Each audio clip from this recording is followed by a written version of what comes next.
तो हेलो बच्चों, welcome back your read Vishal channel. आज मैं आप लोगों को बता रहा हूँ, आप जो स्क्रीन पे देख रहे होंगे कि आग, यहाँ पे आग लग रहा है।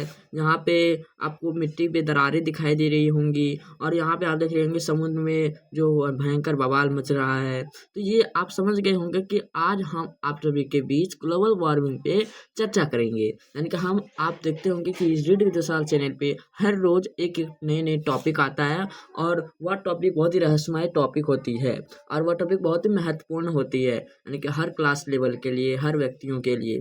तो आज हम सीखेंगे कि ग्लोबल वार्मिंग क्या होता है और इससे हम कैसे बचते हैं और ये कैसे उत्पन्न होती है। ठीक है, तो साझे तो आप लोग रेडी? हम फाइनली पहुंच चुके हैं अपने टॉपिक, अपने चर्चा वाले पेज पे। तो देखिए यहाँ पे आपको बगल में दिखाई दे रहे होंगे कि यहाँ पे आपको दिखाई दे रहा होगा बच्चों कि यहाँ पे आपका हो रहा है ग्लोबल वार्मिंग। ग्लोबल वार्मिंग यहाँ पे देखो कितना सुंदर है, हरा भरा है, सब चीज दिखाई दे रहा होगा।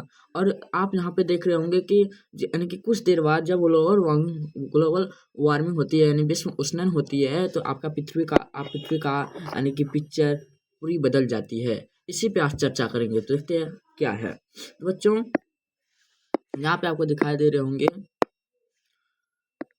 यहाँ पे बगल में आपको दिखाई दे रहा होगा। इसी पे आप पढ़ेंगे और इसी को समझेंगे और चर्चा करेंगे। देखिए क्या है कि हम सभी पृथ्वी पर रहते हैं, हम सभी पृथ्वी पर रहते हैं।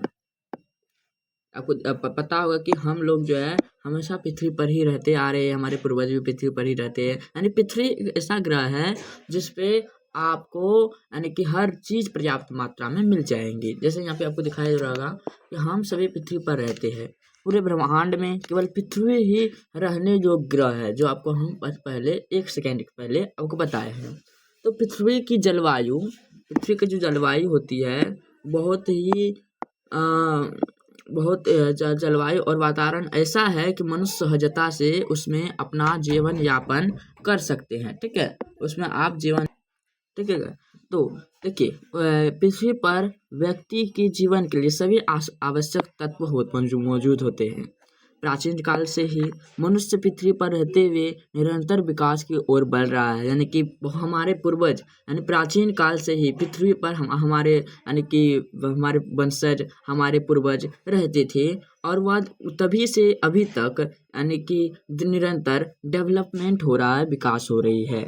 और विकास की ओर बढ़ते हुए जहाँ उसने अनेक नई चीज़ों की खोज की है, विकास की ओर बढ़ते हुए जहाँ उसने अनेक नई चीज़ों की खोज की है, वही जनसंख्या वृद्धि व कार्बन डाइऑक्साइड की मात्रा में वृद्धि के कारण पृथ्वी पर ग्लोबल वार्मिंग का खतरा बढ़ता जा रहा है। तो बच्चों आप यहाँ पे देख रहे होंगे कि ग्लोबल वार्मिंग क्यों होता है, इसका उत्तर हमें मिल गया है।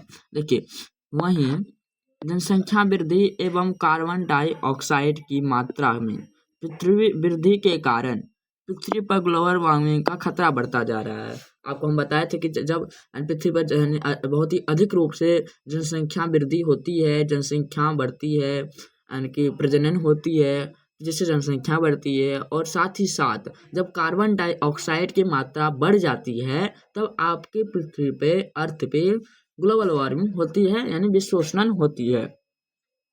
और जब पृथ्वी पर तापमान बढ़ने लगती है तो ग्लोबल वार्मिंग की समस्याएं उत्पन्न हो जाती है, क्योंकि इससे वायुमंडल का तापमान बढ़ जाता है।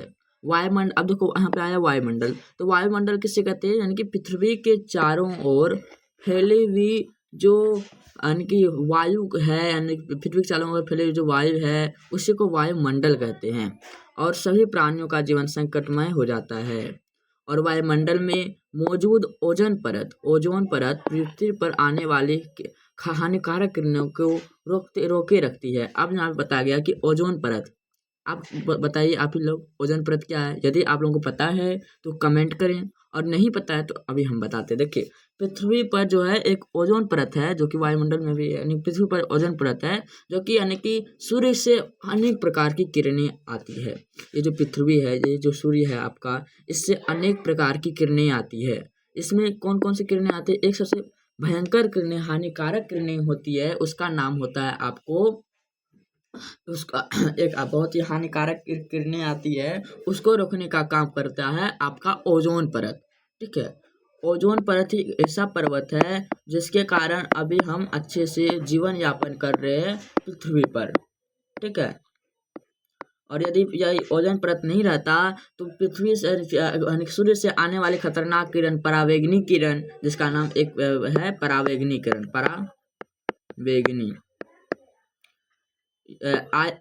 तो यदि ओजोन परत नहीं रहता तो परावैंगनी किरण आती और इससे क्या होगा, हमारे मनुष्य को बहुत ही संकट हो जाता है, यानी कि बहुत ही हानि पहुंचती, यानी कि हमारा जो जीवन यापन असंतुलित हो जाते। इसीलिए ओजोन परत हमारे लिए बहुत ही महत्वपूर्ण है। और ये जो आपका जो ये आता है ग्लोबल वार्मिंग जो होता है, वो ओजोन परत को बहुत ही क्षतियाँ पहुंचाती है। यानी ओजोन परत जब ग्लोबल वार्मिंग आते हैं तब क्या होता है कि आपका जो यानी कि जितना ज़्यादा ग्लोबल वार्मिंग बढ़ेगा, जितना ज़्यादा यानी कि गैस बढ़ेगी, कार्बन डाइऑक्साइड बढ़ेगी, जनसंख्या वृद्धि होगी, उतना क्या होता है ग्लोबल वार्मिंग बढ़ता है। और ग्लोबल वार्मिंग होने के कारण फिर यानी कि ओजोन परत में छेद हो रही है। आपको यहाँ पे अभी लाइन में दिखा रहे होंगे, अभी दिखाते हैं आपको लाइन में। जब वातावरण में तापमान बढ़ने लगता है, जब वातावरण में तापमान बढ़ने लगता है तो मनुष्य के साथ सभी प्राणियों का जीवित रहना मुश्किल हो जाएगा। अनेक वैज्ञानिकों का कहना है कि यदि पृथ्वी पर पेड़ पौधों को लगातार काटा जाता रहा तो आने वाले समय में पृथ्वी पर अनेक समस्याएं खड़ी हो जाएंगी। आप देखते होंगे कि अब पृथ्वी पर धीरे धीरे हमारे पृथ्वी का जो सिटीजन है, उस पर रहने वाले जो लोग हैं, वो अपने आसपास के पेड़ों को काट रहे हैं, जिससे क्या होता है कि आपका कार्बन डाइऑक्साइड तो असंतुलित हो ही जाएगा। यानी कि पेड़ ही ऐसा चीज है जो कार्बन डाइऑक्साइड को संतुलित में रखती है, लेकिन जब पेड़ नहीं रहेगी तो कार्बन डाइऑक्साइड भला कैसे संतुलित रहेगी। इसीलिए जितना पेड़ काटा जाएगा उतना आने वाले समय में समस्याएं आएगी सामने।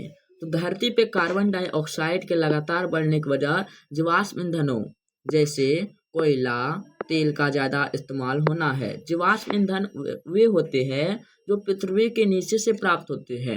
यानी कि अब आए जीवाश्म ईंधन क्या होता है, तो जीवाश्म ईंधन उसे कहते हैं, तो वैसे ईंधन जो पृथ्वी के नीचे से प्राप्त होता है उसे जीवाश्म ईंधन कहते हैं। और कार्बन डाइऑक्साइड गैस को इंसानों द्वारा कई रूपों में छोड़ा जाता है। ये जो कार्बन डाइऑक्साइड गैस है उसे इंसानों द्वारा कई रूपों में छोड़ा जाता है और यह गैस हानिकारक होती है और इसका इस्तेमाल पेड़ पौधों के द्वारा ही किया जाता है, जो कि अभी हम आपको बताए हैं।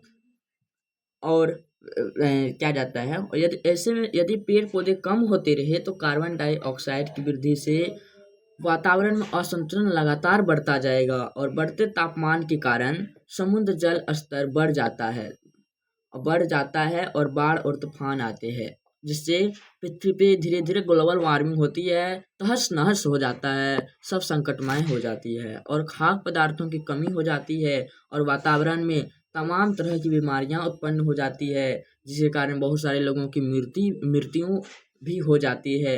अब आते हैं मेन पॉइंट पे। ग्लोबल वार्मिंग से बचने के लिए हम सभी को योगदान करना होगा। इसके लिए हम ज़्यादा से ज़्यादा पेड़ पौधे लगा सकते हैं, वर्षा के जल का संरक्षण कर सकते हैं, जीवाश्म ईंधनों जैसे कोयला, पेट्रोल, डीजल आदि का सीमित मात्रा में प्रयोग करके ग्लोबल वार्मिंग को रोक सकते हैं। ठीक है, देखिए अब यहाँ पे आया कि यानी कि आप यानी कि डीजल, पेट्रोल, कोयला को जितना सीमित मात्रा में करेंगे उतना यानी कि ग्लोबल वार्मिंग जो है उसके आने की क्षमता धीरे धीरे कम होती जाएगी। अब देखिए यानी कि ये जो आपको दिखाई दे रहा होगा ये पेट्रोल, डीजल आदि, कोयला, ये एक ऐसा ईंधन है जो ये एक होता है नवीकरणीय और एक होता है अनवीकरणीय। देखिए नवीकरणीय वैसे उसे कहते हैं जो जिसको हम यूज भी कर लेंगे फिर उसको हम पुनः उसको फिर यूज करने का लायक बना सकते हैं, और अनवीकरणीय उसे कहते हैं जिसे हम यूज एक बार कर लेते दूसरा वह नहीं होता है, यानी कि उससे हम बना नहीं सकते हैं। यदि उसको बना भी ले तो बहुत समय खर्च हो जाता है।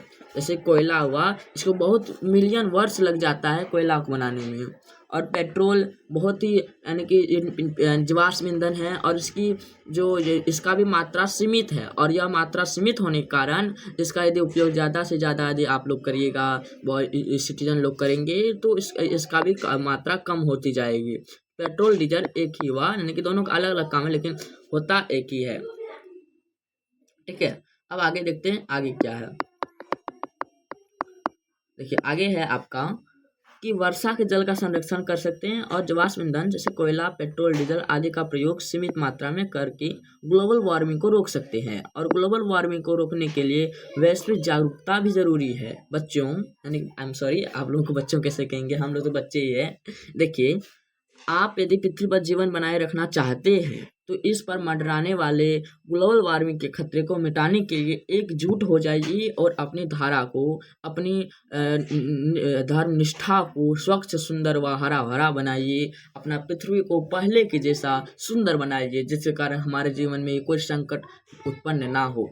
तो यदि आप लोगों को हमारा यह चैप्टर, हमारा ये टॉपिक अच्छा लगे तो एक बार पुनः लाइक सब्सक्राइब कर लीजिएगा, सब्सक्राइब कर दीजिएगा, ताकि यदि आप लोग सब्सक्राइब कीजिएगा हमारा यूट्यूब मेंबर बढ़ेगा और इससे हमें बहुत ही सहानुभूति प्राप्त होगी। हमें यानी कि और भी अच्छे से अच्छे टॉपिक रखने का, यानी कि हमें क्या एक तरफ से शक्ति प्राप्त होगी। हाँ, हम लोग हमारे लोगों का कहना है, हमारे यानी कि सब्सक्राइबर का कहना है कि आप और वीडियो बनाइए और हम लोग भी पढ़ेंगे, सीखेंगे, और जिससे क्या होता है कि हम भी सीखते हैं और आप लोगों को सिखाते हैं। ठीक है, यही है इसका कारण। तो यदि आप लोगों को हमारा यह टॉपिक अच्छा लगे तो एक बार पुनः लाइक, सब्सक्राइब और कमेंट कर दीजिए। धन्यवाद। जय हिंद। जय